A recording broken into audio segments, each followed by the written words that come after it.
what a nice surprise. Yesterday, I sent you a reminder, but you didn't answer me back. So I wasn't sure if you would join the meeting today. But I actually, was going to do this if it was the last thing I ever did, and it almost was. But so let's get on with it. Welcome to Holland, Jane. What's the first thing that comes to mind when you think of the Netherlands? Well, the first thing I think of is Jillian Misch, who works in the Netherlands, who it lives in the Netherlands, and who I worked with doing the blue-eyed, brown-eyed exercise with some people in the Netherlands for several years. She's just lovely. So you have visited the Netherlands before. Yes, love it. Absolutely love it. So what do you like about the Netherlands? Well, what I like about it is Donald Trump isn't the president. Well, then And you if like and many countries. if he runs again, I'm moving to the Netherlands. Are you? Yes, I'm going to live in Glasgow. Isn't that in the Netherlands? Well, Glasgow is England, Oh, or sorry, I've been in England too, but I've been in the I've been in the Netherlands. Jillian is living in Glasgow, but right? she and I worked in the Netherlands. Sorry about that. No problem, no problem. So, do you think it's likely that Trump is going to be president again? No, he's going to be in jail. All right. Well, that's He must. He has to be. He is not fit to serve again in any government agency of any kind, and we all know it. And we knew it in the first place because he got his way to govern a country from reading the book The New World Order by Adolf Hitler. And that's a fact. that's a fact. And well, what's the alternative then? What's the alternative? Yes. Oh, there's a named Beto O'Rourke who lives in Texas, who is tall and brilliant and should be president of the United States. What about Ron DeSantis? That is a Trump clone. Mm-hmm. That is absolutely the worst. That's the second worst thing that could happen to this country. Yeah. What I would like to talk about today, Jane, is education, your exercise, um, and what your exercise means for education throughout the world and what we can learn from it. And let's talk about a better world. So, my first real question is what's your earliest school memory when it comes to your own education? My earliest school memory was sitting on the teacher's lap when I was in kindergarten in a rural school on the northeast acre of my father's property, which my grandfather gave to the district to be used for a school in a one-room schoolhouse. There I sat and learned to read sitting on her lap. That's my first memory of school. That's a fact. And what was education like if you compare it with today's education? Oh my Lord, it was so much better. We were in a one-room school, so there were kids there from the age of 5 to 12 and 13. And you had a few minutes of the teacher's time every day, but everybody had to be, we were learning, we were from kindergarten to 8th grade. We're in that little class, in that little building. So by the time I got to the 6th grade, I knew the 6th grade program because I had heard it for 7 years. Yeah. So 7th grade was easier and 8th grade was a snap because I knew it all before I got there. And then I went to high school from there, and high school was easy because I had learned so much about how to behave myself in school. I didn't always practice what I learned, but I had learned how to be a civilized human being in that school building. And then I went to high school and had teachers. I was the most fortunate, we were the most fortunate people who ever went to school because all of our male teachers and one of our female teachers were veterans from the Second World War. And they had just come back from that war and gone into teaching because they said openly, I'm not here to make money. I'm here to make a difference. I'm here to see to it that we never have to do something like we did again during the Second World War. I can still remember my government teacher, tall, heavy Robert Wolf, standing there at the front of the room with his feet on the open drawer, the bottom drawer of his desk, because he had to align his spine because of all he'd gone through during the Second World War. And he had a paper clip in his hand. He kept bending it and bending it and bending it and twisting it. And he said, I'll never fight in another old men's war, and neither will any of my sons. And I get goosebumps and I cry when I think of that, because there that man stood talking to those adolescent, pimply faced boys and girls who couldn't really relate to what he was talking about. But I could, because my father was so opposed to that whole war and so opposed to Adolf Hitler. And the rest of them were, it was just, I don't think any of them remembered it. But that's the thing I remember most about high school, was that man making that statement to those young people. I never forgot it, and I never will. If you would go back to that institution today, you would see a whole different kind of school. What happened? Why has education changed so much? Because we now say we teach the 3 R's of reading, writing, and arithmetic, and only one of those words begins with R. Reading, writing begins with W, and That's true. begins with Yeah, A. yeah. So we ought to stop saying that, because we're lying right there. When your kids come in the classroom and say, "We're going to learn 3 R's of reading, writing, arithmetic," and look, kids look at you like, "Well, how dumb are you? If that's all we have to learn, we have to learn how not to spell." We stopped teaching rights, respect, and responsibility. We do not expect children to be responsible for what they do, for what they learn, for what they are. We let them run the building instead of the administrators running the school and the teachers running the room. We let the kids run the room. They are not able to do it. They are not smart enough to do it. They are not educated enough to do it. And they are at loose ends most of the time. I really am. I'm disgusted by what I'm seeing in schools in this country today. I don't know about the schools in your country. I know about the schools in this country. And we have left education behind so that we can indoctrinate these kids to be good American citizens. And we call this country America, which is so arrogant and so absolutely ridiculous. America is everything from the northernmost point of Canada to the southernmost point of South America. That's And true. all the Yeah. in all those countries are Americans. We should call this the United States of America, because the only important word, the really important word in that title, is united.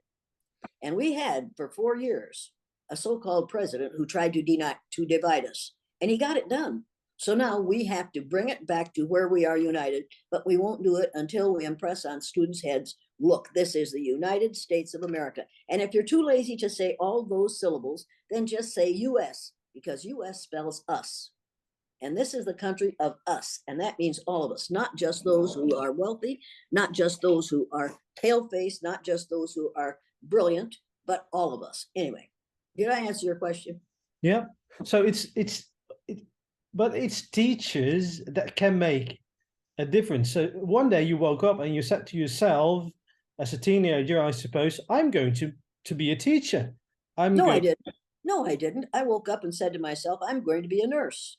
And when I told my father that, he said, fine, but I won't help you be a nurse. If you want to be a teacher, I'll help you. Otherwise, I won't help you.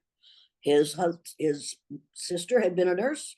My two older sisters his sister had been a teacher. My two older sisters were teachers, and by the gods of war, that's what he expected me to be. So I woke up one morning and decided I'd be a teacher. Because nowadays, no one is going to tell you what to do. But back in the days, your father would decide for you to become a teacher. But wait a minute. He didn't decide for me. He told me what he wanted me to do. And my father was the wisest, most moral, most humane individual I have ever known in my life. There is no way I would have done something that would have displeased or embarrassed my father. And if he wanted me to go out and be a woodcutter, I'd have gone out and been a woodcutter.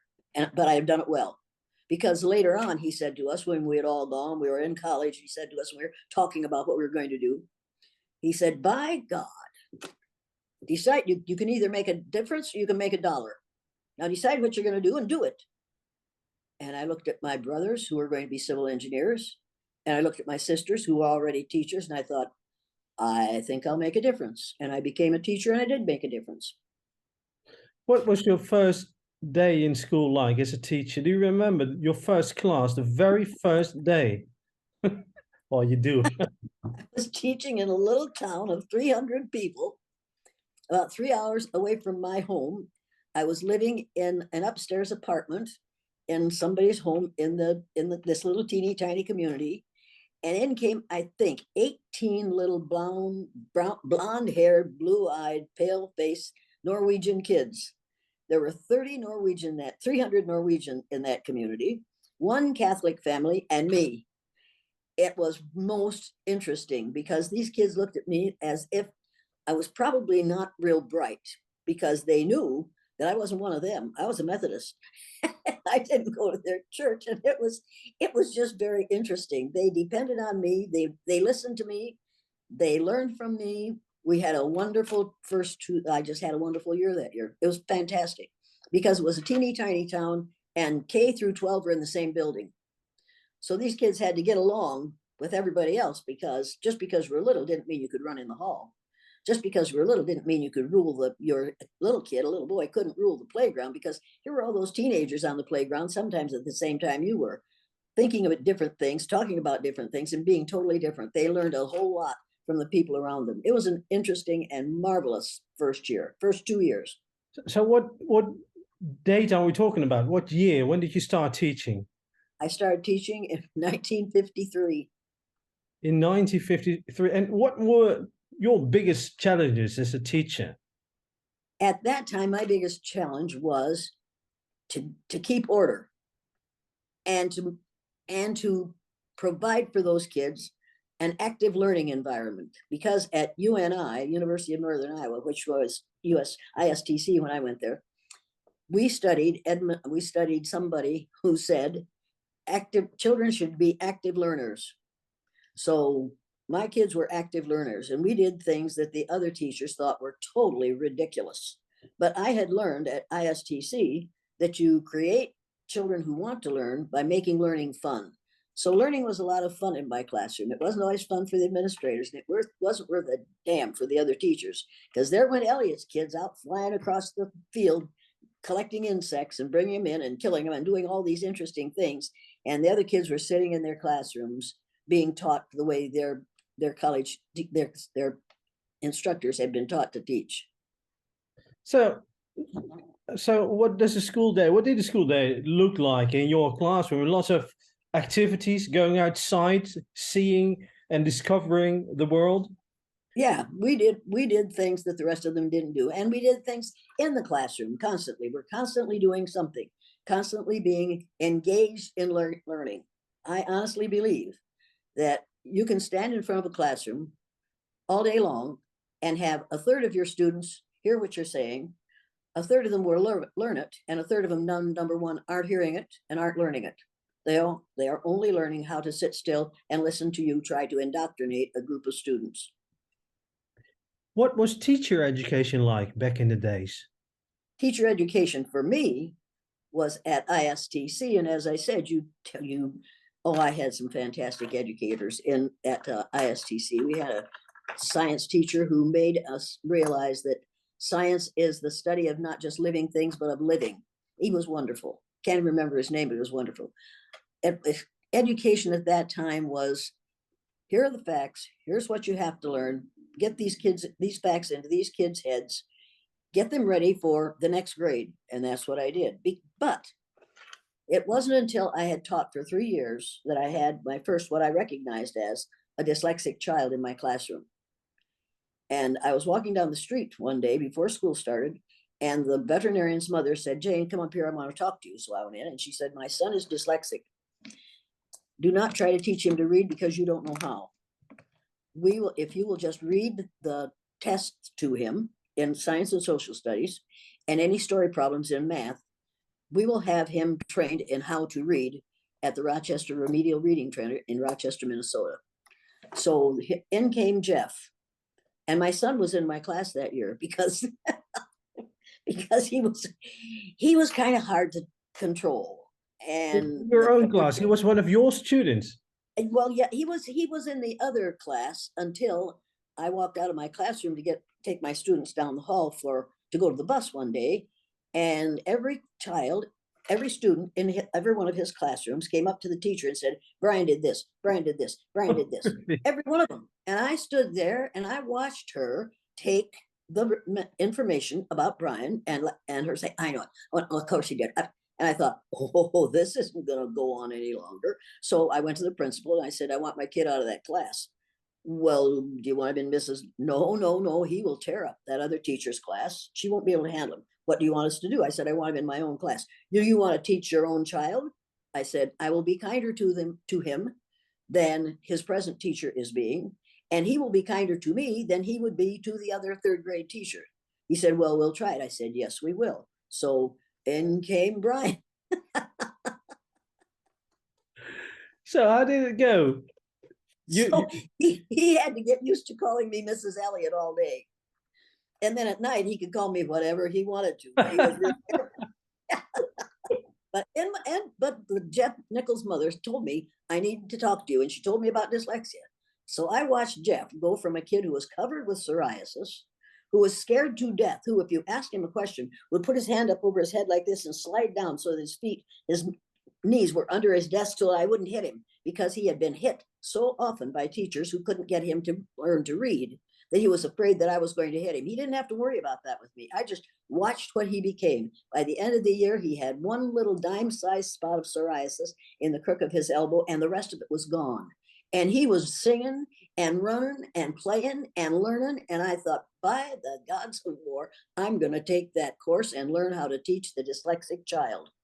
And that summer, for 3 weeks, I drove from my house to Rochester, Minnesota every day to take a course from Jean Polimome and Gene Osmond in how to teach the dyslexic child. And from that time on, teachers would come to me, and a second grade teacher came to the principal one day and said, will you ask Mrs. Elliott if she would take so-and-so after school at night, because I can't teach him how to read. The year after I took that course, the principal gave me my class roll at the beginning of the year and said, Miss Elliott, now these kids aren't going to learn to read. Nobody else has been able to teach them to read, and neither will you. Pass them on and get them out of here. They'll never graduate from high school anyway. And I thought, well, why?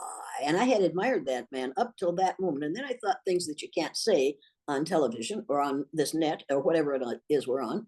And I went to the office and I looked at the cumulative files, and every one of those 16 kids had high math scores and low reading and spelling scores.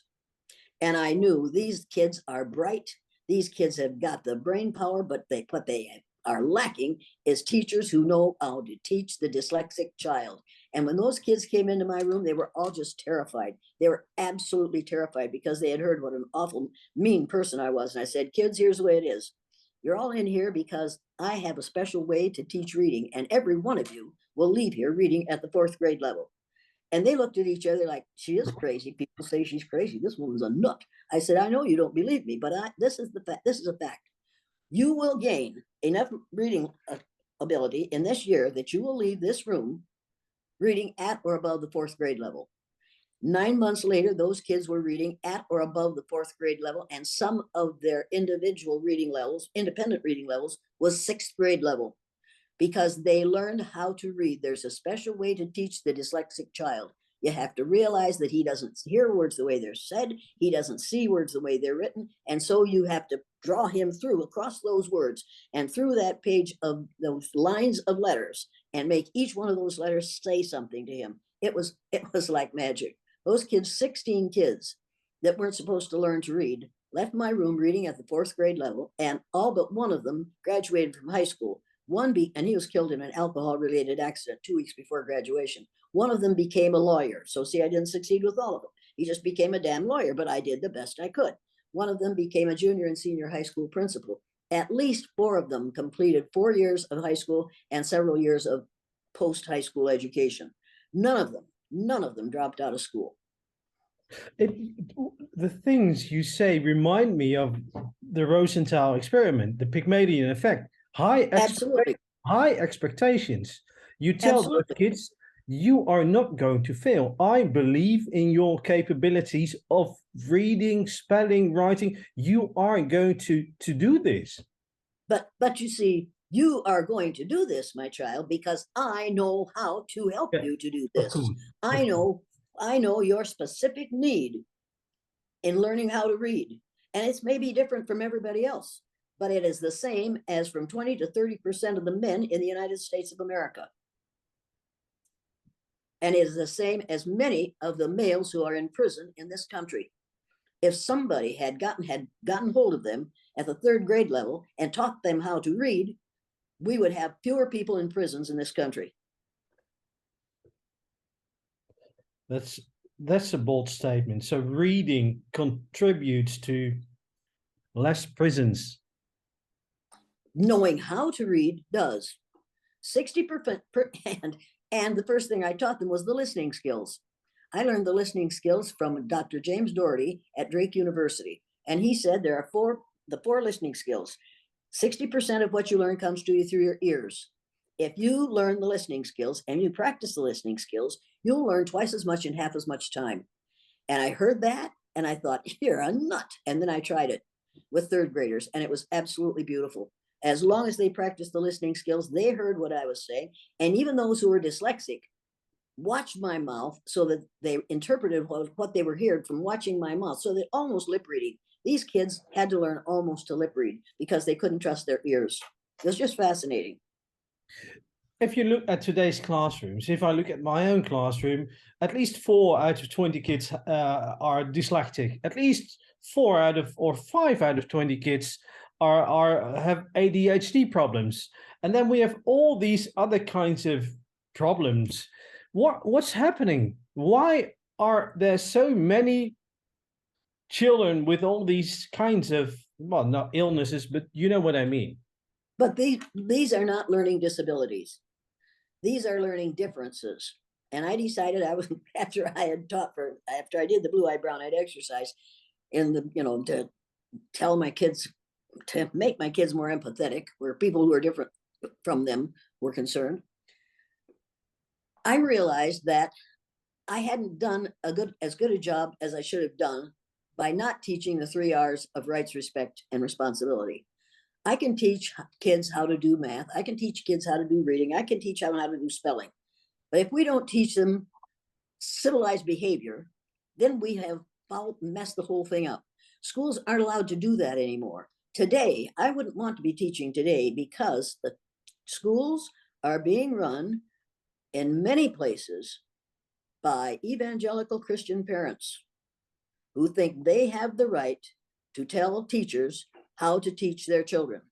So teachers are afraid to teach in a way that every child will learn. They will teach in a way. Are you talking about public schools or charter schools specifically? I'm talking about public, private, and parochial schools. I have watched children in the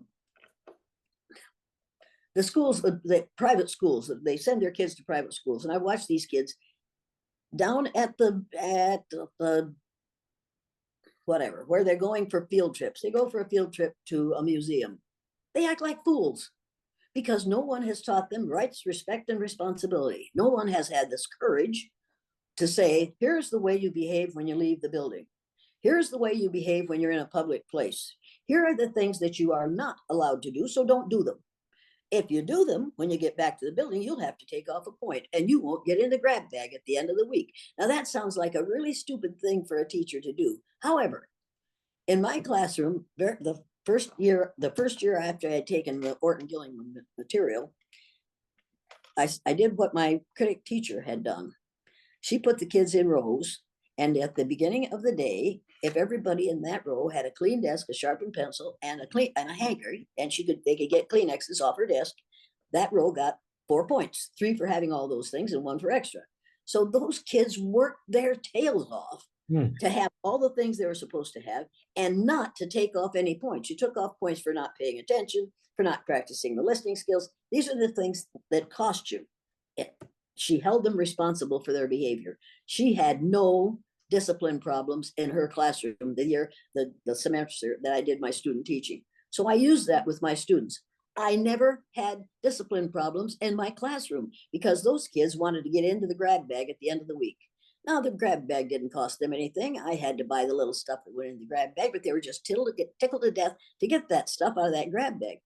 That made my fellow teachers just really angry. They said, Jane, you're bribing those children. I said, wait a minute. Do you get paid at the end of the month? Well, yes, but I work for it. So do these kids work for what they get out of that grab bag. They work hard for it. They work all week for it. They make it unnecessary for me to worry about discipline. Why wouldn't I pay them for that? Well, I don't think you should do that. I said, I'm sorry that you don't think I should do that. But when they come into your classroom in fourth grade, they're going to know how to behave themselves until you do something ridiculous. Nobody seemed to appreciate my telling them that. But those kids were just, they took care of their own discipline because they were working for something that they were going to either get or not get at the end of the week. It was fantastic. I have no, I can lay at that critic teacher's feet all the success I had as a teacher. And she's been dead for several years. What was your question? I don't remember, but I do have one. Go either. I do have one now. In one of your many interviews, you refer to education as indoctrination. And I'm sure Howard Zinn's A New People's History is not taught in high school. So in what way, just for my viewers, just to be clear, in what way is education indoctrination? And what are children taught nowadays? And what are they not taught? Even more important. We're still teaching that Columbus discovered America. We're still teaching that the Indians came up out of the earth. We're still teaching that those people who lived here were called Indians because of Christopher Columbus. It's all a bunch of hokum. It isn't true. The first people that inhabited this continent and every other continent on the face of the earth came from Africa. People from Africa came to what we call the North American continent between 20,000 and 10,000 years before Columbus was a gleam in his father's eye. It's time for us to teach that. Right now, we're teaching Black History Month. We're teaching that 1619 was the most important month in the history of Black people in this country. What we call Black people were here before there were any white people on the face of the earth. There were no white people until enough people from Africa moved into the northern climates, and their skin, their hair, and their eyes got lighter as they were exposed to less and less sunshine, so their bodies produced less and less melanin. That's the only reason my skin is this color, because my great-great-grandparents came from Ireland, which is in the northern climates. We don't teach the truth to kids. I don't think they teach the truth to kids in Europe either, because we all seem to think that the most important thing you can be is white. There is no such thing as a white person unless you are suffering from albinism. Albinos don't have any melanin in their skin, so their skin is pure white. Those are the only people who are pure white. Get over it. And there are no Black people. We are all shades of brown. And if you don't believe that, and many of your people will get, and if you ever play this, you're going to get in big trouble. You're going to lose a lot of listeners. Get this magazine, National Geographic magazine for April of 2018, and read this thing and learn what we haven't taught in the schools in your country and mine about the beginnings of human beings. If we would all trace our DNA back as far as we could, we would find that in the DNA of every human being walking the face of the earth is DNA that came from a country in Africa. We are all members of the family of man. And we need to teach that the word race, meaning a specific group of people, came out of France in 1580. Now, other teachers say to me, it's been this way forever. It's always been. No, it hasn't been. The word race, meaning a specific group of people, came out of France in 1580. Get over it. Let's start teaching the truth. And also, let's teach these kids, whether or not they want to hear it and whether or not their parents want to hear it, that only 15 to 18% of the population of the earth is classified as white. Did you know that? No. Of course you didn't, but you're an educated person. I think that's extremely important. Only 15 to 18% of the population of the earth is classified as white, and less than half of those are males. So that means so between 5 and 6% of the population of the earth is trying to control the whole thing. Fascinating. And what happens? Well, let's hypothetically. All right. Let's teach the truth. What is the result of teaching the truth? What's the best possible results that could happen?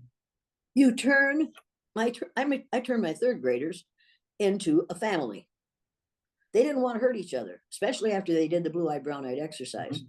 I would say to them, do you want to do the exercise again? No, why not? Because I don't want to make anybody feel the way I felt the day I was on the bottom in that exercise. And that's the most valuable thing I learned during that exercise. Those kids did not want to abuse the people who had abused them. That's an important thing for pale faces to know. We've got men, great large groups of simple-minded, pale, stale males in this country, striding down the street saying, Jews will not replace us, because nobody has taught them that there wouldn't be any Christians or Muslims if it hadn't been for the Jewish faith. For God's sake, that's where we all came from. And they are saying blacks will not replace. Wait a minute, fellas, you are blacks. And we've got people on the and they don't want to even hear that. Elliot, go home. And I say to myself, and I will, and I'll close my doors and I'll lock them and I'll turn off the lights in the house so that you can't tell when I'm there. Because people get really, really angry at me when I say to some big burly white male, my friend, you are not white. You are one of my 30th to 50th cousins, and your great, great, great, great grandparents were black. I'm not, I've been threatened with all kinds of things. I've been hit by a white male during this exercise. I've had a knife pulled on me. They had to take me out of Pennsylvania, Uniontown, Pennsylvania, 3 carloads of blacks, 4 carloads at before midnight, because the teachers that I put through the exercise during the day had called the superintendent and said, if you don't get that bitch out of town, we're going to shoot her. Now, I used to be upset when people called me a bitch, but now for me, bitch is an acronym for being in total control, honey. You love acronyms. I'm sure you've got at least a couple of dozens. Yes, I have. You have to come up with some acronyms to get through the day when you Yeah. do what I do. And old, and I know I'm old, but old for me is an acronym for octogenarian living dangerously. You are. And I am, and I am, and I know I am. But the joy about that is when I go onto a college campus, there in about the third row back are those 3 little boys with those red caps on which it says "Make America Hate Again." Now it Right, says yeah. "Great Again," but it means "Make America Great Again." And they're doing this and pointing at me and pointing their little fingers at me. And I stop and I say, "Look, fellas, I know what you want to do. I know you'd like to kill me because of what I do to decrease the level of racism in this country. I understand that, but you need to know if you kill me, I won't be bothered because I'll be with my husband, my son, and my father. So go ahead, do that. But you need to know that if you kill me, you might make a martyr out of me, and you might have to spend the rest of your life celebrating Jane Elliott Day once a year. Now, do you want to do that?" And then they'll go, "No, no, no," and they make the sign of the car. "No, no, no." I say, "So shut up and listen while I'm talking." They've done themselves a grave disservice because now every young black male in that room knows who I'm pointing at. And before I get done speaking, they climb over the back of their seat and get down that aisle and run out of the building because they too know that they have now been found out. They have been recognized and they did something that they shouldn't have done. Are you still doing the exercise? I haven't done it lately, except I live it every day, so I don't do it. No, I don't do the exercise anymore because we've got evangelicals out there saying that you can't teach what isn't in the history book. We've got administrators out there who don't want to lose their jobs. We've got teachers out there who are afraid to confront children and tell them the truth. Everybody is willing to go along to get along. I'm not. Because I know that within 30 years, what we call white people, will be a numerical minority in the United States of America, just as we are worldwide. So we had better start getting used to people who are of a different color running this show, because they are going to be running this show. We better start getting used to it now. We better start teaching the truth in the schools so that we realize that those people that we have been taught to think aren't as smart, aren't as worthwhile, aren't as valuable as those children who are pale. They're going to be the ones doing the teaching. And we've got to start teaching them in such a way that they are prepared to take it over in a sane and sensible manner. And the only way you can do that is to teach in a sane and sensible manner today, and we aren't doing it. We had a president for 4 years who built a wall along the southern border of the United States to, as he said, keep those brown-skinned people out because brown-skinned people reproduce too rapidly. He evidently had read the book in which Ben Wattenberg said, within a few years, if we don't change the way we teach, if we don't change what we're doing in this country, if we don't produce more white babies in this country, white people will be a numerical minority in this country, and this will no longer be a white man's land. Now, I read that book in 1987, right after he wrote it, and I thought, my God, this is insanity. And I read that. I read through the whole thing, and it was pure unadulterated racism. And so every time I'd get on a stage, I'd say, here is what this man is saying. Do not buy this book, but understand that this is what is in the plan for the United States of America. This is ridiculous. And in those 4 years that we had a really bad president, he also managed to close all the Planned Parenthood clinics because he thought that all those Planned Parenthood clinics were for was to provide abortions for white women. He knew that at that time in 1987, 60% of the abortions were white women were getting abortions. 60% of those abortions were done on white women. So he thought that the way to increase the number of white babies in this country was to do away with abortion. Well, women got abortions before they were legal. And now that they are illegal, again, women will once again get abortions, because sometimes abortion is absolutely the only thing that saves your sanity. So to decide that we're going to cut down the number of white babies being born, because we didn't have to worry about cutting down the number of black and brown babies being born. We knew how to keep that from happening. We had been doing it for years. And we are still jailing them. What? You mean by jailing lots of black people, sending them to prison and away? And teaching them in such a way that they think their lives and the lives of their children aren't important. And putting them in entry-level jobs so they know that they can't really afford to have many more children because they can't raise them. And teaching those children in ways that they'll never make a whole lot of money because we don't think they're smart enough. And we can convince them that they aren't smart enough by setting up your system and by setting up your society to downgrade from 20 to 30% of your population in order to upgrade the other 20 to 30, another 20 to 30% of your population. It is absolutely insane, and it has to be stopped. You think things are going to change when colored people are in the majority? That's what you just said. Things are going to change because white people, let's call them white people, are in the minority in a couple of years. You say 3 decades, I believe. In 30 years, they will, right now they are in the majority worldwide. In 30 years, they'll be in the majority in the United States of America. They were in the minority in India, and the English ruled in India for decades. So, and even though they overthrew that rule, the British are still ruling it. How? But I think that will not happen in the United States of America. I think we have a huge group of people of color in this country who know that they're smarter than they've ever been told they were, and who are prepared to take over the wheels of power. And I have no doubt but what they'll do it and do it beautifully. And I watched my third grade, my blue-eyed boys, be much less vicious to the brown eyes than the brown eyes had been to them. When my blue eyes got on top, I thought this can't be, because I was sure when I got to school the morning after the first exercise on Monday, we did the first exercise on Friday. On Monday, when I went back to school, I was just sure that those blue-eyed boys were going to get even, because I heard them say so in the boys' room what they were going to do to those brownies when the blueies got on top. When the blueies got on top, they were much less vicious to the browns than the brown had been. And I asked them, after we had written our little paragraphs and written the articles about what we had done, we got in the magic circle. And I said, now, excuse me, call later, I'm busy. And I said, now, they didn't get the message. Hello. Jackie, I'm busy. You'll have to call me back in half an hour, okay? Oh, bye. Okay, bye.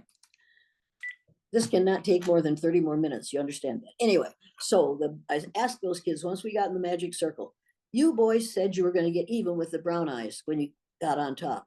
You didn't get even with them. You were much nicer to them than they were to you. Why did you do that? And those kids that year and every year after that said, because we found out how it feels to be on the bottom, and we didn't want to make anybody feel the way we felt the day we were on the bottom. Now, I watch people of color in this country, and I know that they have the power to make us miserable. And the vast majority of them don't do it. And I think one of the reasons they don't do it is because they have mothers who say, I know what that kid is going to go through if you treat him that way. I know the kind of chaos that that kind of behavior brings to a community. I know what it does to a family. I know what it does to a classroom. I know what it does to you on the street. The reason those people are acting the way they do is because they aren't smart enough to stop doing it. You're smart enough to not do it. You're smart enough not to get even. I've heard black kids, black parents say to their children, just because that pale, stale male does that doesn't mean that you have to. You need to realize that you don't have to live down to their expectations of you. And I honestly, and the fact that even though I say up front and without any pretense, there is no such thing as a black person, and there's no such thing as a white person. I make everybody in the room angry immediately. But black people forgive me for that, because they're going to call themselves black until they don't have to anymore. The day will come when people in this country, instead of saying things like biracial, multiracial, interracial, which is right now they've written a law about interracial marriages. For God's sake, there's no such thing. There is no such thing as an interracial marriage unless one of the partners came from outer space. It's ridiculous. There's no such thing as a biracial child unless one of his parents is Martian or from another planet. Now, in the case of Donald Trump, that's probably true. That's possible, but not for most of us.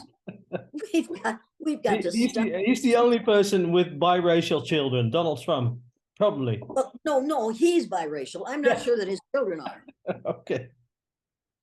But we could simplify that by simply saying these are mosaic children, MOSAIC. Mosaic, a mosaic is an art form that is new and new, unique, and beautiful, and made of many elements. Now that's what those kids are. They are new, unique, beautiful, and made of many elements, and there is no negative connotation to the word mosaic. There is negative connotation to being biracial or interracial. They are not biracial or interracial. They are mosaic, and they are members of the same race that I am. They are all my 30th to 50th cousins. And I refuse to allow people to be abused because of somebody else's ignorance. Now, we white people aren't stupid. You can't fix stupid. You can fix ignorance, and you fix it with education. I'm an educator. The word educator comes from the root duck deuce, which means lead, the prefix e, which means out, the suffix ate, which means the act of, and the suffix or, which means one who does. An educator is one who is engaged in the act of leading people out of ignorance. And if you aren't doing that in the classroom, get out of the classroom. Go do something that you're capable of doing. Collect garbage, but don't put garbage into your kids' heads. But it all starts in teacher education. Teachers aren't taught to teach to lead children out of ignorance. Well, if they aren't taught to, but they go into education, then it is their job to self-educate. They have to educate themselves. They have to get something by John Dewey and read the damn thing. Yeah. They have to educate themselves so that they will not be indoctrinating children. And teachers say, and they have said to me 1,000 times, if it was good enough for my father, if it was good enough for my father, it's good enough for me. Well, my father knew that it wasn't good enough for him. And he said, you kids get an education and don't believe everything that the teacher says. By God, if you go to bed at night and you haven't learned something new during the day, don't go to bed until you've learned something new. Get a book or a magazine or a newspaper or something and learn something new before you go to bed. And every day of his life, he learned something new before he went to bed. And when I go to bed now, I think, Dad, leave me alone. I've got to get some rest here. And I don't do what he told me to, but I should, because he didn't have a college education, but he knew more than either of my civil engineer brothers ever learned.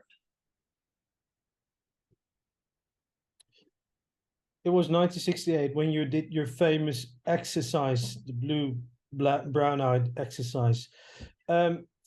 you separated children on the basis of their eye color to have them experience well, racism in a certain way. Nowadays, this exercise would be called highly unethical. It couldn't happen. You would probably lose your job as a teacher, at least here in the Netherlands. That would be a possibility.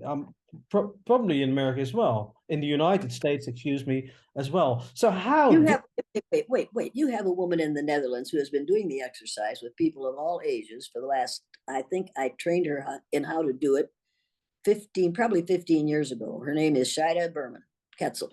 Shida Berman Ketzel. You call her and you ask her, get on the net and look her up. all right? It's spelled Seyda Berman, Burman, I think, Ketzel, Ketsal. You call Shida and you ask her whether she has ever done the exercise with children in the Netherlands. I know she's done it with members of the police force, and that's hard work.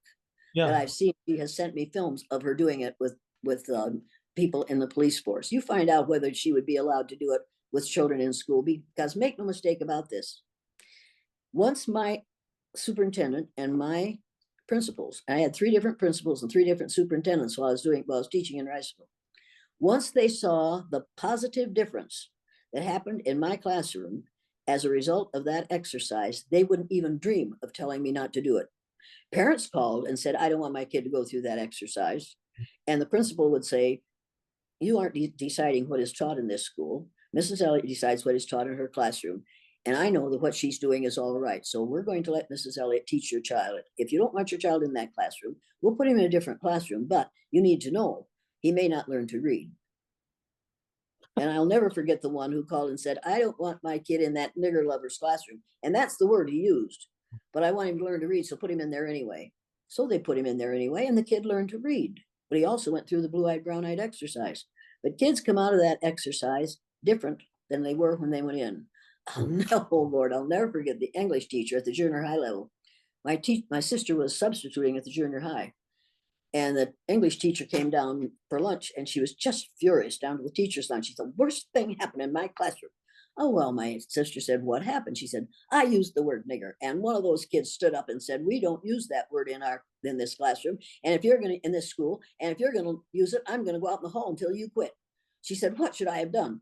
And my sister said, well, I think I'd stop using the word nigger. Now, the kid shouldn't have had to teach the teacher. And my sister shouldn't have had to teach the teacher. She should have known that this is an absolutely unacceptable term. Unless that is part of your background. It was the best, and that was one of my former students. And after that, I saw him one day on the street in Riceville. I said, thank you for educating Mrs. Kashmir. He said, yeah, I know what you're talking about. I said, I know you know what I'm talking about. Thank you for educating her. And he did. He had to educate his 7th grade teacher. I think you were lucky as well that you had a principal who kept his back straight. I mean, so many principals would cave in when a parent would say, I don't want my child in her class, or I'm going to leave. I know for a fact that many principals would cave in and would say, Jane, let's not do this. And then I'd say, wait a minute. I'm hired to educate people, to lead them out of ignorance. Part of leading people out of ignorance is teaching them how to empathize with those who are different from yourself. I want these little boys to know that they have to empathize with these little girls and vice versa. This exercise does that for them. It does something that nothing else I have ever done has ever been able to do. And since most of them in Riceville, Iowa, and most of them in Osage where I now live, because they asked, oh God, long story. Anyway, most of these kids haven't been taught to respect one another. Boys don't respect girls. Girls look down on boys while boys are looking down on them. If you use the blue-eyed, brown-eyed exercise, and then you say, and somebody comes in and says, he was acting like a brownie, and what did you do? I told him he was acting like a brownie. That was a good idea. That's a good idea. We learned that in 3rd grade. We learned that there is a way you do not treat other people just because of physical differences over which they have no control. And little boys from 3rd grade to junior to high school don't have any control of not only other people's bodies, but their own. So kids have a right to learn how to control themselves and how to behave in a situation in which everybody has the right to be treated fairly. But if you've been raised in a household in which only the boys are treated fairly, or on the other hand, only the girls are respected, then you come to a classroom like mine, where you do not treat people positively and negatively on the basis of their gender, or of their color, or of their height, or of their family background. They are there to learn along with all the rest of them. And the things they have to learn are the things that are in the third grade program. And one of the things in my third grade program is how to empathize with those who are different from yourself, and how to find out how it feels to be on the bottom, so that you won't create that situation for somebody else. I cannot imagine a good administrator, or even a bad administrator, and I've had bad administrators, believe me, but I can't imagine a bad administrator saying, I will go along with not allowing these children to be taught how to empathize with one another. So you took the risk of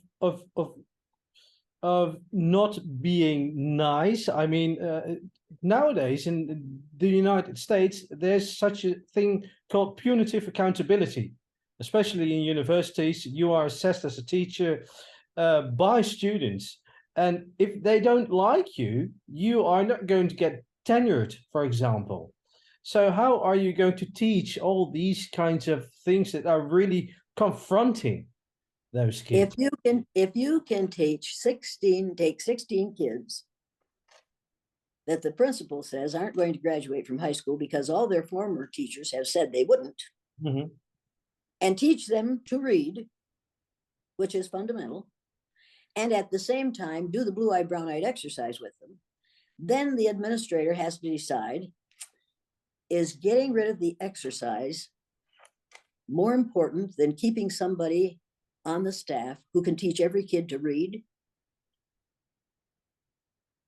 Now, any administrator with a brain cell has to say to himself, that's only 2 days out of these kids' school year. The other 178, she's teaching them something extremely valuable. I'm going to decide whether the other 178 days is a valuable education is less important than the 2 days that some of the parents find objectionable. And that's what administrators have to do. They are hired to be flack catchers, and they catch a lot of flack. If they have me as a teacher, they catch a lot of flack, because a lot of parents do not want their children to go through that blue-eyed, brown-eyed exercise. But they are not bothered by the fact that their own children put children of color through that exercise all day, every day. And they watch it happen. And their teachers watch it happen. And they go along to get along. With whom? With the rest of the teachers and with bad administrators. That's bad education. That's not education. That isn't even indoctrination. That isn't even teaching children to be acceptable human beings. It's teaching children that some people are worthwhile because of the way they look, and others are not. And I see it happen all the time in this country. And I see it happen in schools all the time in this country. And it's absolutely unacceptable behavior. Back in the 70s, there was a professor called Philip Zimbardo, and he performed the Stanford Prison Experiment. I'm sure you've heard of it, and I'm sure... Well, yeah, but the difference between his experiment and my exercise was, it was an experiment. My exercise was not an experiment. He calls it an experiment because he doesn't want to admit that he made a mistake. I don't experiment with children. I wasn't trying to learn something from them. I was trying to teach them something. Big difference. And I've talked to Philip Zimbardo about this, and he agrees that what I did was not an experiment. It was an exercise. It was a learning experience that they will never forget as long as they live. And it was a positive experience. By the time it was over, it was a positive experience for every one of them, because they learned things that all the other third graders didn't learn. They learned that you do not treat people positively or negatively on the basis of a physical characteristic over which they have absolutely no control. And they say to this day, the kids that were in that first group, to this day, say to me, it was the best thing I ever learned. I wish every one of my kids, now that I have children, could have that exercise. And I say to them, do the exercise with them and tell them that you're doing it, and let them get a feeling of how it feels to be the lost one. and then bring them all together so that nobody has to be lost anymore. Maybe I'll do that. I said, well, you know what it did for you? It's up to you. Do you know of schools in the United States that actually do the experiment, high schools or primary schools? There have been, but I haven't heard from any of them lately. I used to get letters all the time from people who would say, teachers who would write and say, I did the exercise, it did this is what we learned. I'm so glad we did it. But now, because we are in the thralls of the evangelicals, it's difficult to teach. It's difficult to teach the right things. It's difficult to teach in the right way. It's difficult to educate students. Yesterday, there was a very special occasion here in the Netherlands. I don't know if you've heard of it, but the Dutch government officially apologized for the slavery history of the Netherlands. So they addressed a speech to the people of Suriname and some islands in the Caribbean, and they said what we did centuries ago was wrong, and we deeply apologize. I think we are the very, very, very first country in the world who did that. And of course, after an apology, there will be some kind of compensation for all these years of slavery. Actually, it were the Dutch who introduced the first slave to the United States of America, I believe. It was a Right. Dutch ship. The first slave was sold by a Dutchman. And now in 2022, the Dutch government made an official apology. Have you heard of these apologies? I hadn't heard of it, but I think it's wonderful that it happened. And I think it has to happen in this country. And I think we're going to have to, we should have done it before this. We should have, if we didn't learn the ignorance of what we've been teaching before this, when we had the Black Men's March on Washington, D.C. Do you remember that? I wasn't there, but A Million Man March, the Million Man March. Only 850,000 Black males, some of them with their children with them, their boys, went to Washington, D.C. to listen to people give speeches and to present themselves as citizens of the United States of America. There were no problems. Nothing happened. Everybody thought, oh, this is going to be awful. They're going to come here and they're going to tear this city down. They didn't tear the city down. They went, they listened, and when Louis Farrakhan got up to talk and he started saying these awful, ugly, anti-white things, those guys just turned their backs and went home. They didn't stay to listen to it. They didn't have to hear that. They had been in Washington, D.C. They were citizens of the United States. They did not have to hear Louis Farrakhan rattling on about how awful this country is. They simply went home. I watched that with nothing but great admiration. Good Lord. They have been told all their lives that they are less than, that if you get 5 of them together, you got a gang, that you can't trust them. And here they are with their children, some of their children on their backs, on their shoulders, listening to these speakers. I thought, are you learning something, white folks? Are you learning how badly you've been conditioned to believe in the myth of white superiority? These people are what the people from whom you could have learned something all these years.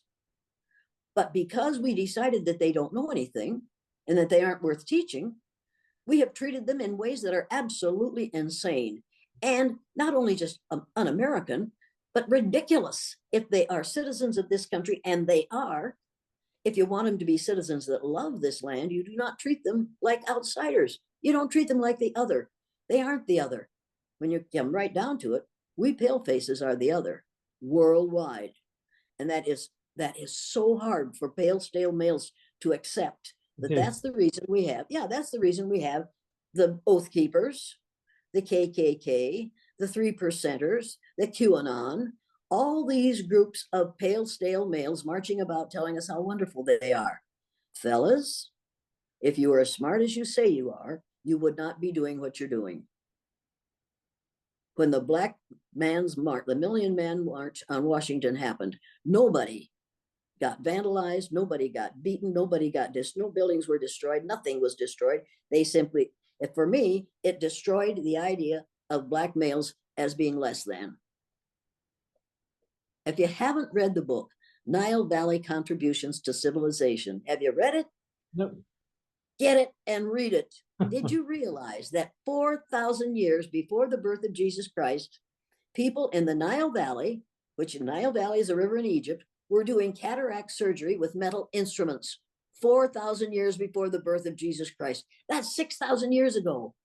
Look at what they knew before we taught them what we know. Look at what we have wasted by not taking advantage of the intelligence, the knowledge, the ability of those who are other than pale, stale, and male. I'm mindful of your time. So my last couple of questions is you know, the blue eyes brown eyes experiment is I think the best way of experiencing racism. But if you're not in the occasion as a teacher to do the exercise, I think another really good way is reading, just like you did, to get people out of ignorance. Books are, I think, the second best way. One of the books you recommended was Starry Messenger, and especially the chapter about color and race, and where he tells that stars are divided into different groups. To me, all stars are white and shiny, but there are millions of variants and difference. And yet, when we look at people, we have like 5, 6 groups to divide people into. I'm brown, Asian, and we have blacks and whites, and that's about it. But I wouldn't be able to find a person who matches my exact skin color. There's so many differences. It's almost like stars. So I really loved reading this book. Oh, it's good, except that the one page on which he says men don't have breasts. That bothered me a lot. I underlined that and said wrong, but the rest of it is just excellent. It's absolutely excellent. It's just a joy to read over that again. You'll read through it and then you'll think, what would he say? And you go back and read it several pages again because it is full of good information, thought-provoking information. Have you talked to Neil about this book? No, I haven't, because he's got lots of people to talk to, and I'm not important to him, but that book is important to me. So if you had to recommend, well, I have Nile Valley Contributions. We have Starry Messenger. What should be on people's book list if they want to be less ignorant? Well, number one, they should read The Color of Law in this country, and probably in your country. If they haven't read The Color of Law, they need to get it and read it, because it tells you exactly how our laws got written and why we have places what we call ghettos, and why we have black sections and why we have white sections, because we're so ignorant. And if you haven't read The Myth of Race by Robert Wald Sussman, everybody should get it and read it. If you don't want to read the whole thing, just read the first 2 chapters and the last page of the last chapter. It will tell you right up front, there's only one race of people on the face of the earth, and it's time to get over this nonsense. Everybody has to read the Myth of Race by Robert Wald Sussman. Is absolutely brilliant. And these are all. Go to my website and download the printed learning materials. The first is a set of typical statements that white folks make that think they aren't racist. The second is a set of clarifications of those statements, why you ought not to be saying them. The third is a set of commitments to combat racism. And the fourth is a bibliography. Read every book listed under racism, because the problem in your country and my country and every country on the face of the earth is that we are too ignorant about those who are different from ourselves. And it's time for us to learn about those who are different. And we're here first and know more than you and I do. You only have that black hair and those brown eyes and those black eyebrows because you have black in your background. Yeah. Have you done a DNA test to find out? No. Go ahead, I dare you. You just mentioned a whole lot of non-fiction books, and the power of fiction is it's capable of at least putting people in other people's shoes. So do you have any fiction books that really have a strong? Well, everybody should read the movie, the one they made into a movie, which I love, and I can never remember the name of it. Gregory Peck, it was in it. You know what I'm talking about the lawyer in the small town. Well, look up Gregory Peck, and it's listed under his titles. Yeah. Yeah. No, I don't read much. I used to read fiction.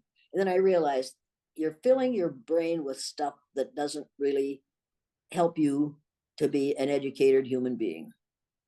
Fiction is a dream. Fact is something you have to live with. The more Yeah, you know it's about true. reality, the It's better true. able you are to deal with it. But for example, Uncle Tom's Cabin at least shows you the way people thought and sometimes still think about. Sure, it did, and it showed you how racism works. Exactly. Yeah. And if you want to learn how to be a racist, read Uncle Tom's Yeah. Cabin. Yeah. Yeah, that's a cute trick.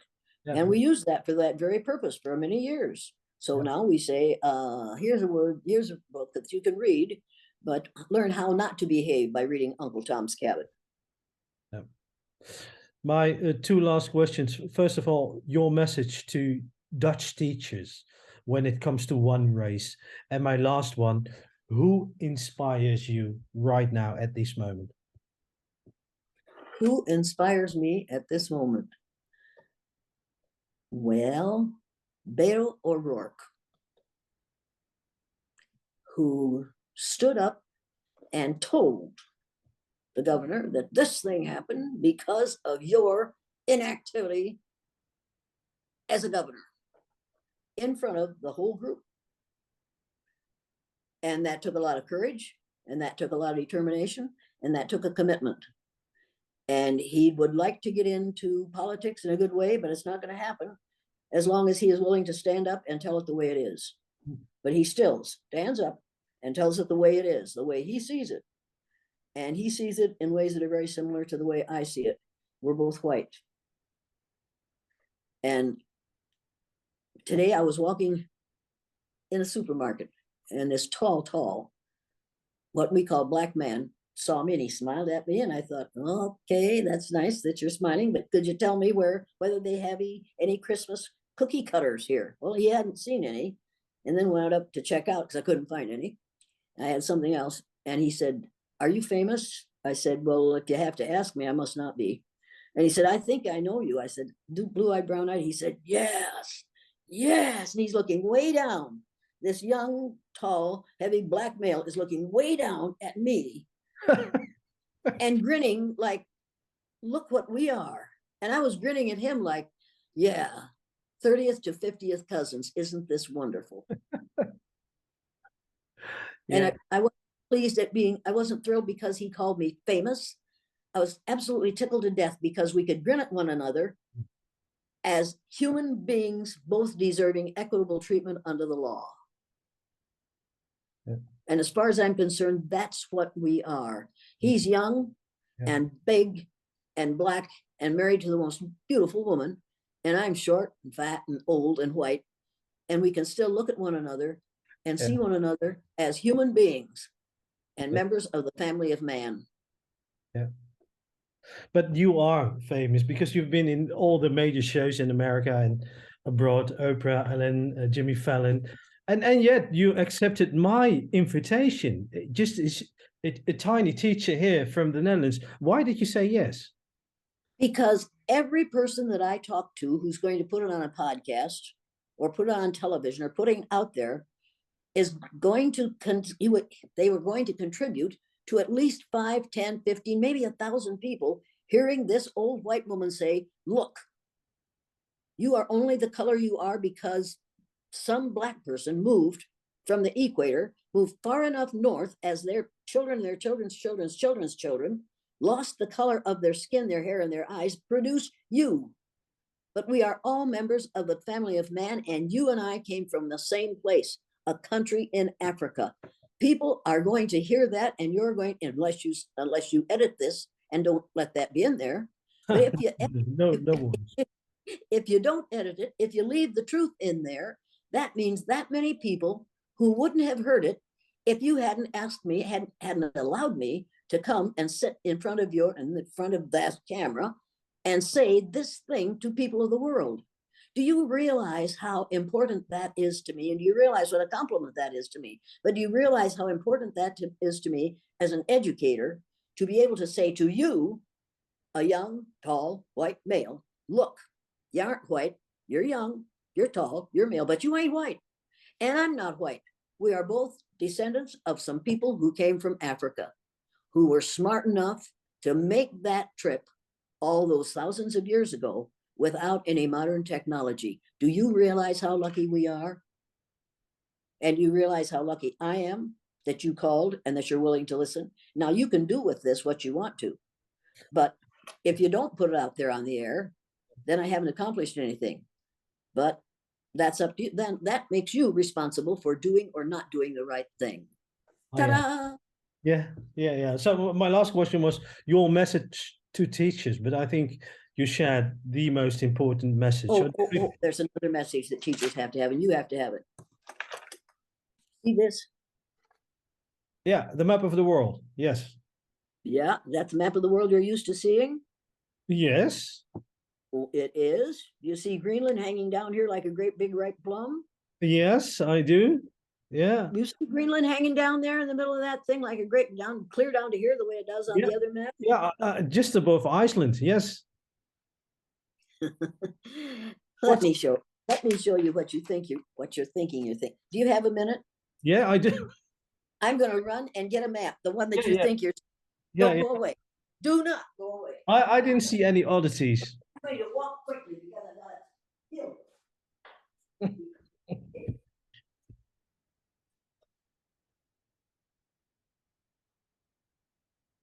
Did you see anything weird? No.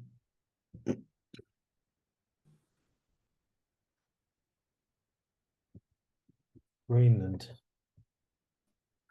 Let me see.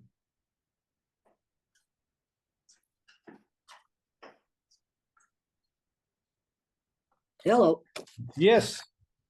This is the map we're used to Oh, seeing. wow. Wow. Greenland is a lot bigger. Have you ever seen this before?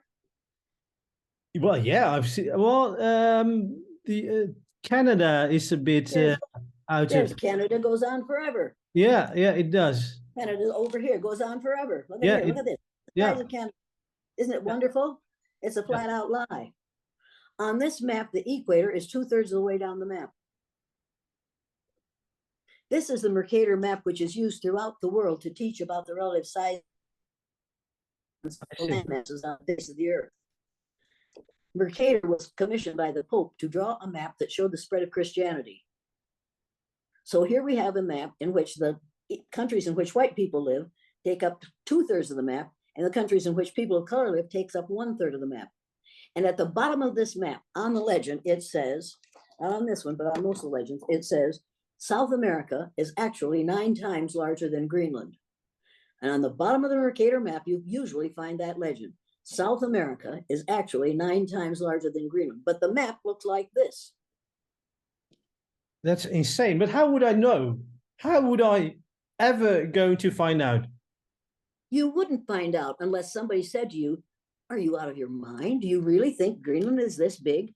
Donald Trump wanted to buy Greenland. He thought it was this size until somebody said to him, well, Donald, baby, this is how big Greenland is. Are you sure you want much money for it? Look at the difference. This is the Mercator map, which is used throughout the schools in the United States. This is the Peters projection map, which is used throughout the Boston schools in the United States of America, because they saw me talk about it on the Oprah Winfrey Show, so they put this map in the Boston schools. And what's the purpose again of that? The purpose of this is to show the size, shape, and location of the land masses on the world as they really are. Yeah. Greenland is this teeny tiny thing up here. Canada does not stretch from hell to breakfast. It's only this much. This is an extremely important map. People need to realize that the other map is a lie. On this map, the equator is at 0 degrees, halfway between the North Pole and the South Pole. On this map, it's 2/3 of the way down the map. Yeah. This is called education in the public, private, and parochial schools in my country, and evidently by your reaction in yours. Yeah, it is. It is. Well, then have you been educated? Well, not factually, I suppose. No, not really.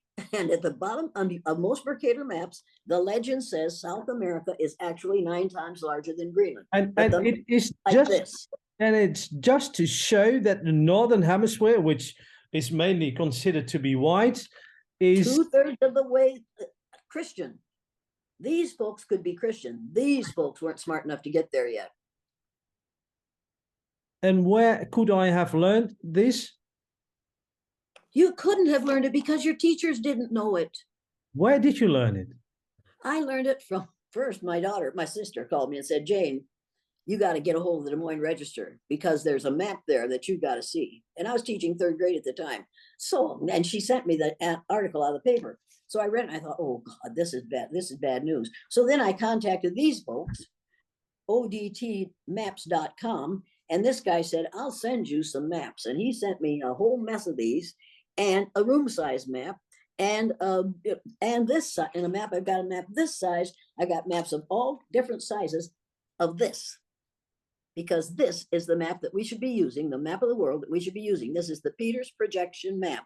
And you get it by going to capital O, capital D, capital T, maps.com. All right. Well, then we have a different world view. And how does it change our lives then? What's the positive effect? Number one, when you go to Canada, you don't think you have to travel for 3 days to get through it. Canada isn't nearly as big as we've been told it was. Yeah. And you find out that these countries are bigger than we were ever indicated that they were. And when I go to Australia, and I've spoken in Australia several times, I look at their map and they say, yeah, Mrs. Elliott, well, we use the map this way. Yeah, yeah. Because up is away from the center of the earth and down is toward the center of the earth. And no matter where you are on the map, up is toward the center of away from the center of the earth, and down is toward the center of the earth. Even in Australia, those two things are the same. So we aren't below anyone. We aren't above anyone. We're just in a different location. The map gives us a different location when we turn it. Yeah. If map study is important, you need to study the right one. You need to see an honest picture of the map of the world. And what are the consequences for the race discussion? For the race discussion, the consequences are huge. Look at the size of the countries in the world in which you find mostly people of color. And now you can say, oh, I understand why 15 to 18% of the population of the earth is classified as white. We don't have much land when you think about it. When you take a look at it, there aren't many of us who own countries. Yeah. Oh, it's extremely important that they learn the right size of the land masses on the face of the earth. And it's extremely important that they learn that we all came from one place in there. Do you have children? 3, yes. How old are they? 3, 5, and 13. Get this map and put it on the walls of their bedrooms, so that when they go to school and their teacher stands up and says, boys and girls, this is a map of the world, and these, and that, and the kids can say, no, it's not. That's not a map of the world. My dad's got a map of the world that's better than that. You're teaching us the wrong thing. Want to cause your kids some problems? Educate them before they go to be indoctrinated. I'm flabbergasted. Jane, thank you for this lesson. I knew about the blue eyes, brown eyes experiment, but this. But you see, if it hadn't been for the blue-eyed, brown-eyed exercise, you would never have learned this. Amazing. That's another reason. That's another offshoot of the blue-eyed, brown-eyed exercise, because there are lots of things that you've never learned, and there are lots of things that you learned wrong. But I have to do some research, because I also learned not just to take for granted things people say. Just do your own research and find out. But you took the map for granted for at least, what, 33 years? I did. I have to admit, I did. Well, now you know better. And your son, you have a 14-year-old son? Yes. He isn't going to stand in a classroom or sit in a classroom and have a teacher point out places on the Mercator projection map and just say, yeah, that's right. He's going to say, oh, wait a minute. I brought this to school just so I could show it to you. You can keep this one, and then you go to this place and you can get some more just like this, so that you won't be miseducating the students who follow me. I am going to have a very serious discussion with my geography colleagues in high school. Yes, I you should. And you should have a serious discussion with your son who's in high school. And you should say to him, take these, get copies of that. You can get 20 in a set of 25 of these for not very much money, and send them to class with him and say, hand these out to your classmates. And then watch the teacher just go nuts. But your children will teach their teachers. insane. Jane, Because it's this really is a surprise to you, isn't it? it is, it rocks my world. Because for Well, 42 years, well, not for 40, but let's because say your world 30 hasn't been years. right for 42 years. You have seen the wrong picture of your world for 42 years. Wow, You Jane. have the responsibility.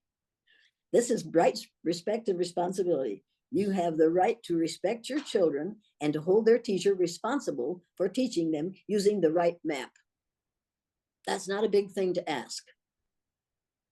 This is going to result in a huge discussion. I'm going to put this up in my network. Let's see what happens. I'll let you know how my geography colleagues will react. So, Oh, oh, how they'll react. They'll say, well, you know, she's crazy. And then you yeah, say, yeah, yeah. well, she may very well be crazy, but you need to take a look at this and then take a look at the globe. Yeah, but who is this Peters guy? Is he reliable? And where did he study? I mean, I'm going Well, to. he's obviously more reliable than Mercator was. Who is Mercator and where is he? He was doing what the Pope asked him to do: make a map that showed the spread of Christianity. That's not exactly what schools are supposed to be doing. So get the Mercator map out of the school because it's there because of religion. This is one of the ways we teach racism. And we use religion to teach racism. And most people don't even know how this map came to be. No, I surely didn't. No. Wow, Jane. My mind exploded. Thanks for that. I know you will receive a phone call very shortly, so I'm going to leave you alone. Allow me to thank you. You And have you have no idea how it delights me to educate someone. and if you ever are in for an online guitar class, because you know I'm a guitarist by trade, guitar teacher. So if you ever decide to learn how to play the guitar, let Could me you know. teach me? Could you teach me how to play the ukulele? I just bought one of those in an attempt to learn how to play the ukulele. Well, I play a little. I have one, but I'm a guitarist by trade. But of course, if you ever find a moment to sit down and talk about music or ukulele, of course I could teach you the basics. But I'm a guitarist by trade. But of course, so if you need an online teacher or just to talk about music, a different passion of yours, I know. Just I'm afraid I wouldn't be able to afford it, but because you'd have to charge me. But I a friend of mine, my very best friend's husband died several years ago, and she gave me his what do you call it? Uh, it's a keyboard, oh, and it's sitting up. I had a friend, somebody was a long story. Anyway, he set up the keyboard yesterday, day before yesterday. So I'm going to start learning how to play that keyboard, and I'm going to have somebody come in and give me keyboard lessons, yeah. and I'm going to learn to play that keyboard. Yeah. So what's the first song you're aiming at? Probably How Great Thou Art, because I pray all the day. Every time I drive downtown, I keep singing How Great Thou Art, because I'm 89 and I pray that the people on the road know enough not to bang into this old gray-haired bat.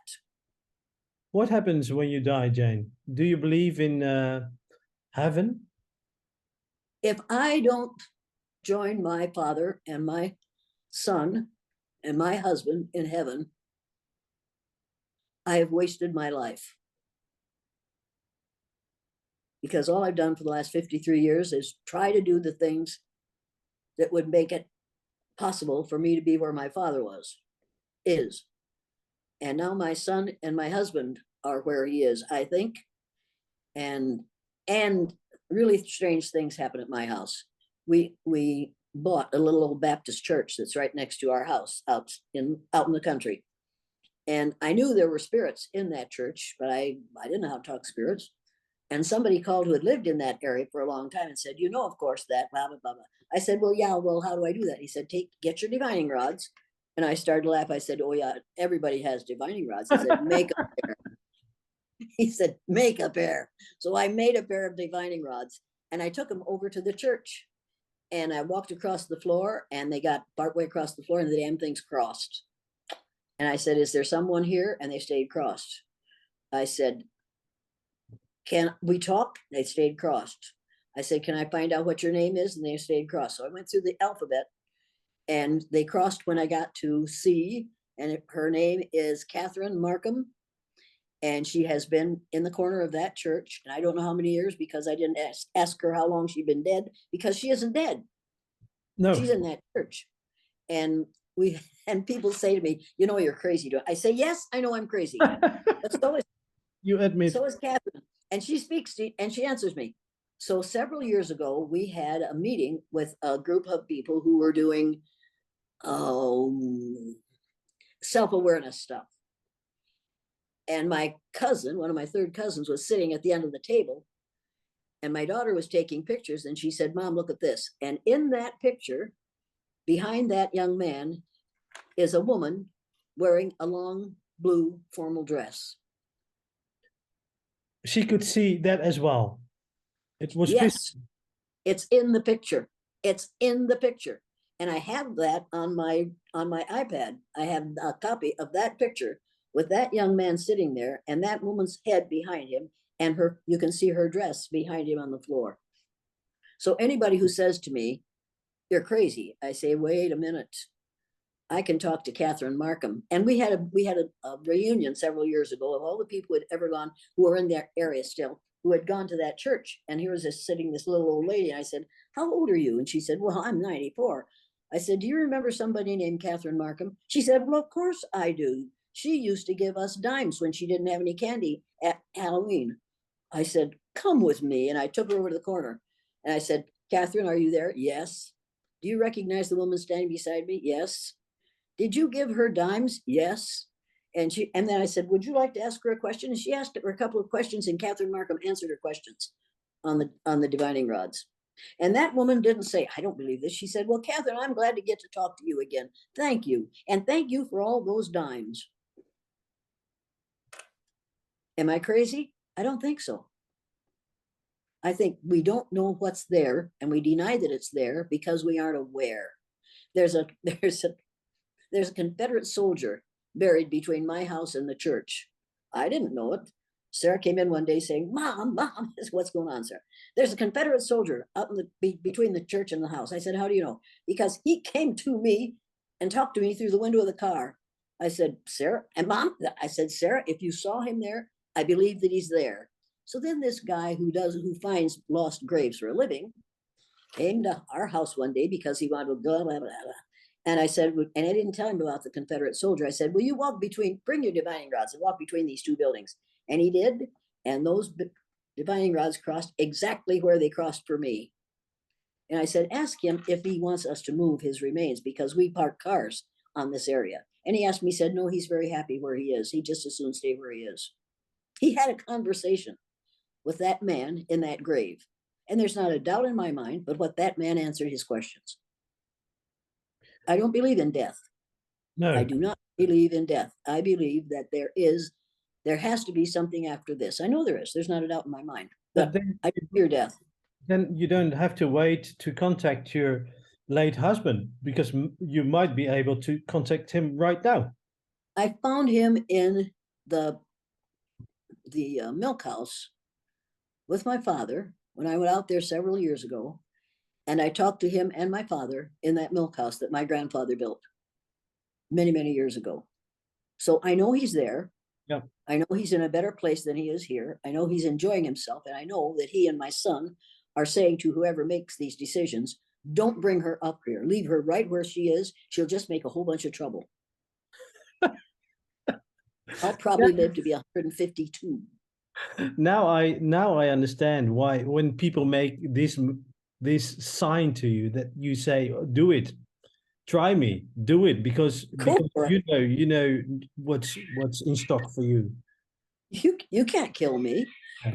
Who said nothing can, no power on earth can stop a man with a dream or an idea whose time has come. No power on earth can stop the idea of one race. That is an idea whose time has come. And no power on earth was able to stop Martin Luther King Jr. His power is greater now than it was while he was alive. And how long ago did Jesus and the saints live? 2,000 years ago. 2,000 years ago. And yet we know that those people did not die. My father is still ringing in my ears. And when I don't listen, he thumps my head like he used to when I was a kid. And your head will ring for weeks. No, I don't believe in death. That's the reason I don't fear it. I don't believe in it. I believe you just turn the corner into another dimension. And I have proof that these are pictures of people who have turned the corner. This is a picture of a woman who has turned the corner into the other dimension. Don't you think that's even more remarkable than the blue eyes, brown eyes experiment? These events. What's the connection? Well, I mean, you have a remarkable life. So many unimaginable things happen to you, like the exercise. So many, Oprah Winfrey shows and people that threatened you to death. And then anybody can be on the Oprah Winfrey show. And you could be on the Johnny Carson show if you petted a cat fondly. So those aren't the things that matter to me, and those aren't the things that's good for me because it spreads the message. Yeah. For that reason, I will do those things, and the message wouldn't get spread without it going that way. So I'll agree to do things like this and like talk to you, because somebody is going to hear the important parts of this. And it isn't going to be important that I don't believe in death. And it isn't going to be important that I have a picture of a spirit of a woman in the church next door to my house.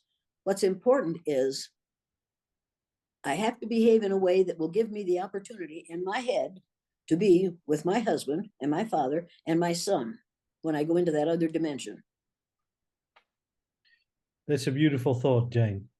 I would like to end our remarkable conversation and this remarkable lesson by thanking you a million times. I'm going to spread the word. I'm going to make a separate video of the geography lesson, because this is just too much. Do that, because this is so very, very, very important. Be sure you do this. Yeah. Because get a hold of these people that do this map, and they'll send you a map of Africa that shows the United States and several other countries, all of which would fit in to the confines of the borders of the country of Africa. It's that big, but you don't realize that on this map. No, but I have to do some research first before I'm going to expose the world to that map. But thank you, Jane. You're most welcome. It was amazing to talk to you, and I really feel connected to you because you're an educator, because you're a teacher, and I think we have the same passion when it comes to educating children out of ignorance and to teach children how to the 3 R's, especially your 3 R's. Reading, respect, and the third one I don't. Rights, respect, and responsibility. That's it. Rights, respect, and responsibility. Respect the rights of others, or you will be held responsible for not having done so. I would like to end on that note. Jane, thank you very, very much, and enjoy the rest of the day. Oh, I thank you. Thank you for allowing me to be on, but be careful what you use, because people are going to think you're as nutty as I am. Well, I'm not worried about that. All right. Nice to meet you. Yeah, very nice to meet you. Have a good day. Bye-bye. You too. Bye now.